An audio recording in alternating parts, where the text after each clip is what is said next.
Hello, everyone, and welcome back. So, for this lecture, we are going to be focusing on norms, especially heteronormativity, but which we've already addressed a little bit before in this semester. But we're going to go deeper into why do we talk about norms and why are they important?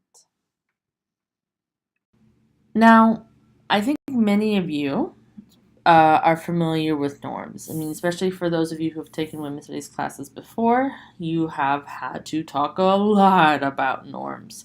But I do want to give just a little refresher, especially to those of you who might not have either taken a women's studies class or have taken sociology talks a lot about norms, anthropology talks about norms, cultural media studies also talk about norms. So I thought it would be good just to give a little bit of a guideline on norms, just so that we're all working on the same level. Essentially, a norm is a guideline or an expectation for human behavior, a person's behavior. And the thing is that each society makes up its own rules for behavior and decides when those rules have been violated, and then what to do about that when they get violated. Now, here's the thing about norms is that they are not consistent, they are not stable, they change constantly. And there's an incredible amount of variety around norms. So there's a wide variety as well as manifestation of different types of norms. And they can even differ from little group to little group within the same society. So when we're talking about gender norms, which we're going to be talking a lot about in this lecture, know that there's even a lot of variety when we even talk about gender norms. Even within a large society like the United States, there's many different types of gender norms depending on the sort of social context that you're in, the sort of little social cultural group that you're, performing the norm in, and so forth. But here's the thing is that with the wide variety of norms, that's fine, but, norms exist. And wherever you go, expectations are placed on your behavior, even within the same society.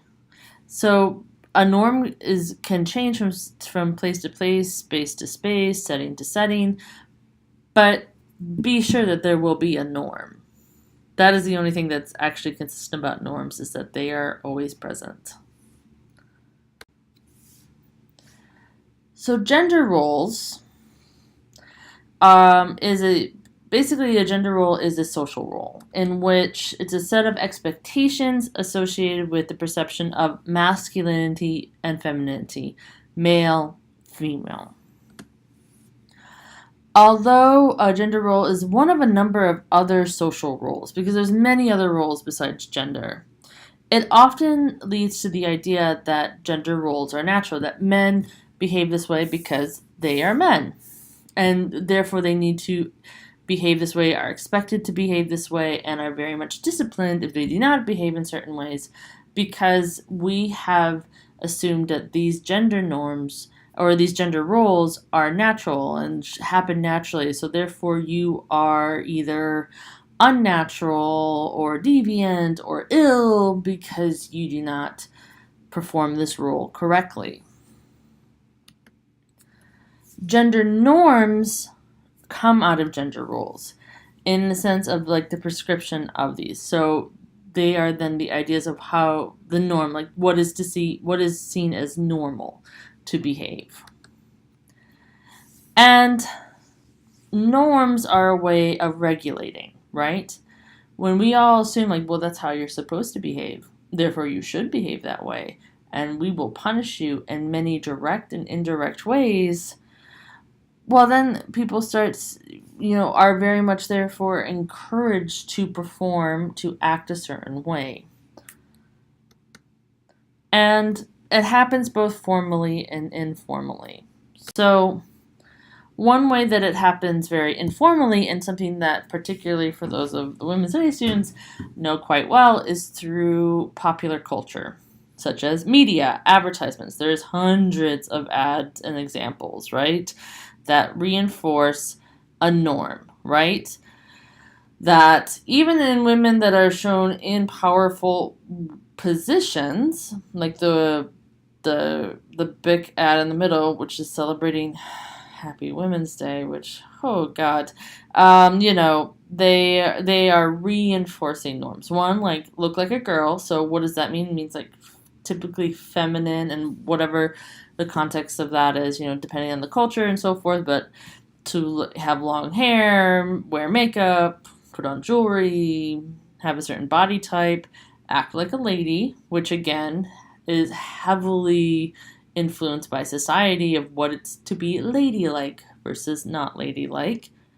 Think, though, like a man, which again associates that smart leadership, uh, problem thinking skills are only assigned to men, and then work like a boss, which again often is very much gendered in the sense of maleness.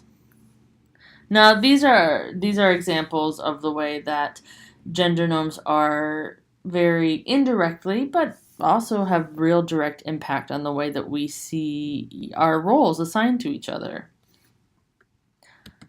A more recent example that has sort of tried to break these gender norms has been through a recent ad to the Girl Scouts. So last Thanksgiving, the Girl Scouts did this wide messaging campaign saying to parents of young girls, like, don't force them to hug. Meaning, I think all of us can, and again, this is a general assumption, but I know that I've experienced this, that you go to family events and you are expected, particularly if you're a girl, to have to hug everyone, right? Or to sit on somebody's lap, even if you don't really know that person, but it's expected of you.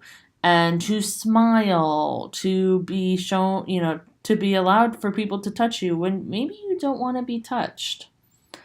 And the Girl Scouts made this a sort of intervention that, girls, especially girls, are very much pressured to do this. Now, I know that boys are also pressured, like, go hug your grandma or whatever.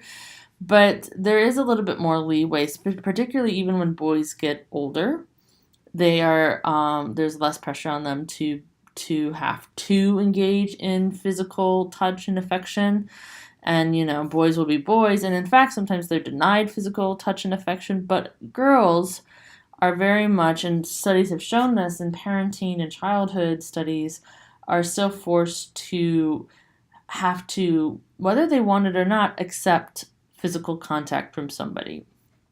And it creates an environment where, by forcing a girl that, well, this is what people want you to do, and that it's okay even if you don't feel like having a hug or getting kissed or sitting on somebody's lap or have somebody touching your hair. Well, it comes to no surprise then later on where women, and again, this is a general statement, but it's very much, to me, that does happen to many women. It does happen to men, but women to a much greater extent are constantly having to deal with unwanted touching. Whether it's unwanted touching by other men, but even other women.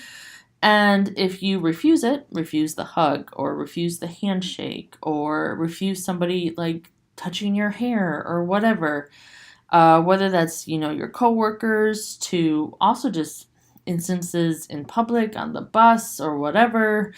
Any of you who've worked in, craft services or any sort of service industry, particularly if you identify as being a woman, have experienced, I'm going to generally assume, unwanted touching.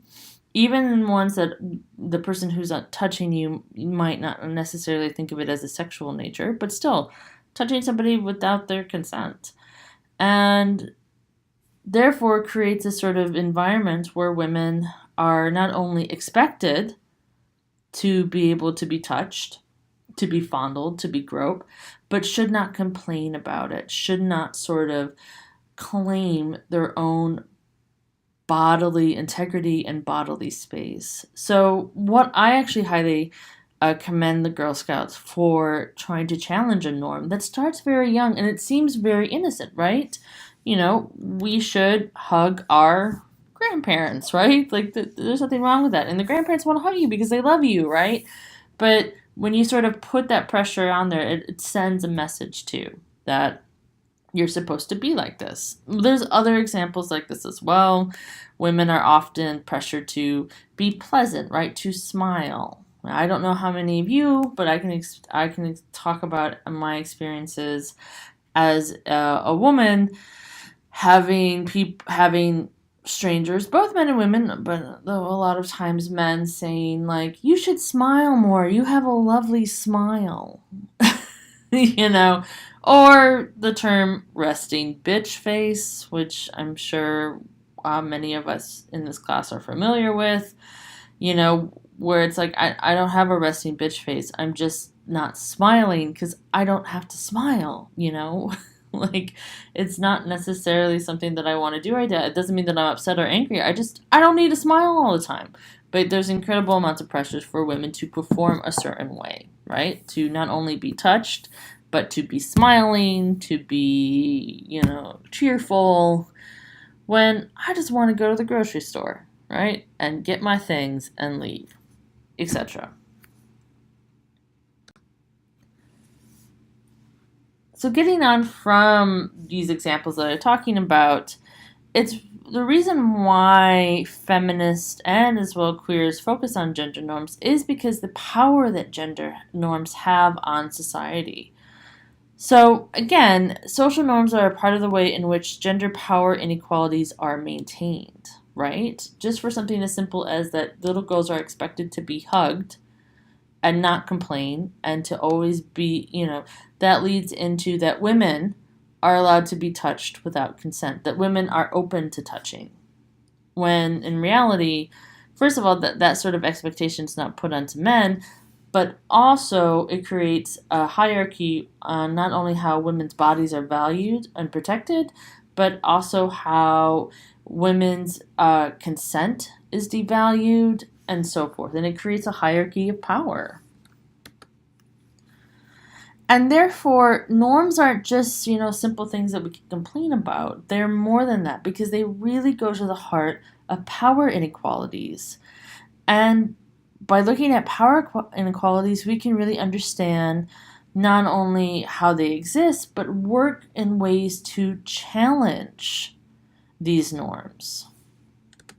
And that's why feminism, women's studies, queer studies, queer theory interrogates gender norms in a variety of ways. It is a very core part of our scholarship.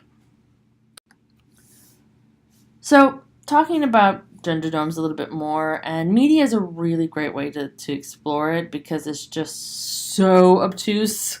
It's just so apparent, the amount of sexist imagery and so forth, particularly of women.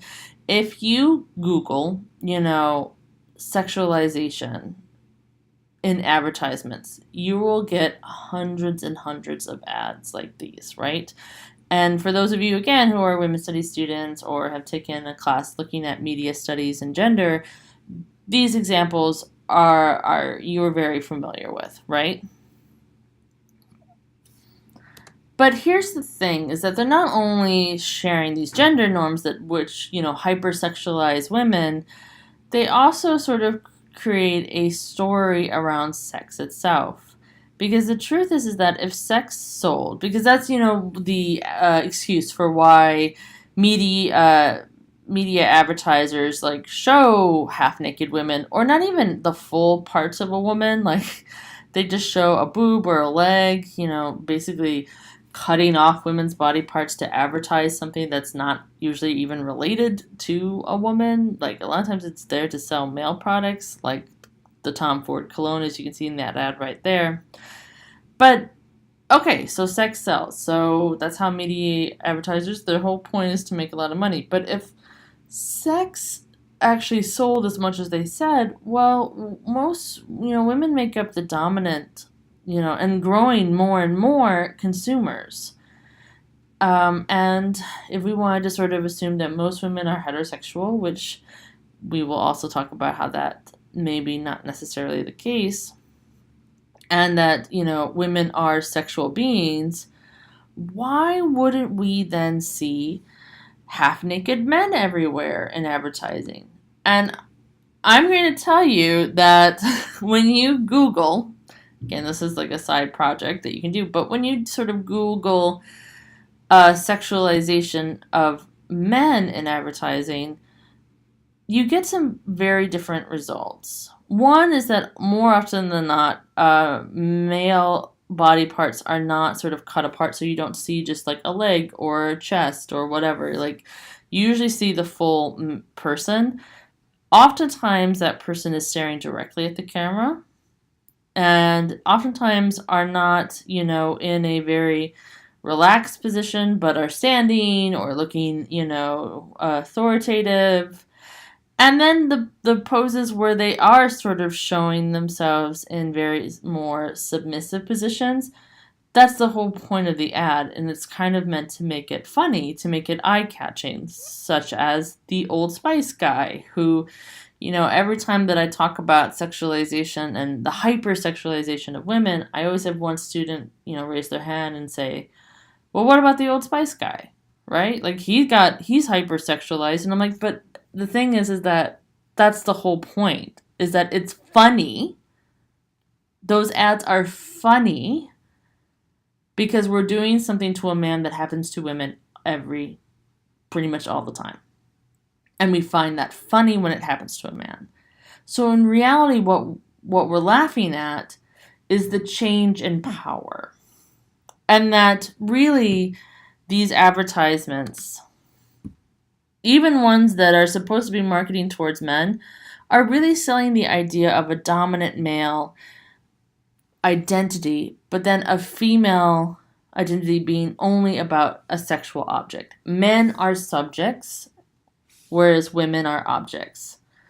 And by doing that, they are selling success within a male-dominated society. They are also reproducing the gender hierarchy as well as sex roles, in the sense of men taking the dominant position in subduing women, objectifying women, having sex with women, and women not really doing the same in these ads. And this gets into queer interventions and feminist theorizing around norms, because the feminists have really laid the groundwork very well on how gender norms have led to incredible amounts of gendered inequality and so forth. But at the same time, as I've said before in last week's lecture, feminism is not, perfect, and there's a lot of blind spots. And that's where queer theorists, have sort of intervened and sort of pushed the conversation that feminists have had around gender norms to looking at more sort of challenging the sort of binary constructions on gender, that it's not just about that men are seen as like authoritative and objects and all the other gender norms that go into being male and masculinity, and that women are hypersexualized, they're seen as subjects, they're seen as weaker or inferior and so forth. That is much more than that binary, first of all, but also that you can't talk about these two, the gender norms without talking about sex and sexuality, because they are tied into it. Because the gendered hierarchy that feminists have really sort of talked about a lot and have really made amazing strides in discussing this is also a sexual hierarchy,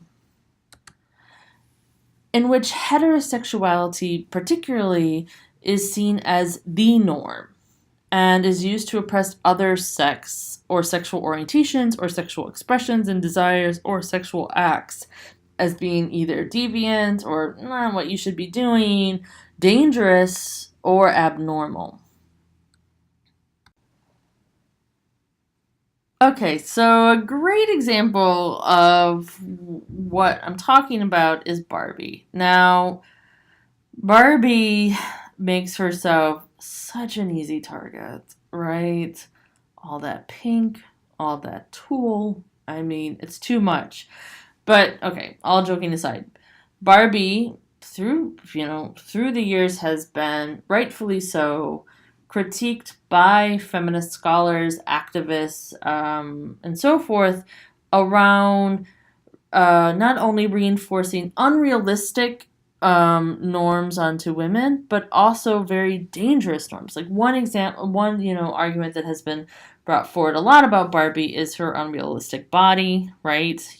A real person, if you put Barbie's proportions on a real person, would look like a horrifying alien, right? Who wouldn't probably walk or be able to breathe because the chest wouldn't support the body. But but then here's this doll that little girls look at and can explore. And, many childhood psychologists, sociologists, and so forth have rightfully said that Barbie's impact on girls' sense of self, sense of their bodies, has been very warped by Barbie. As if, they're supposed to live to this expectation, an expectation that cannot even physically exist to begin with. But there's other critiques around Barbie as well. It's not only her ridiculous body, but then also, Barbie's not only a little doll, but she sells a lifestyle, right? There's always accessories with Barbie, and there's hundreds of different types of Barbies out there in the sense of Barbie as an astronaut, Barbie as a veterinarian, Barbie as a teacher.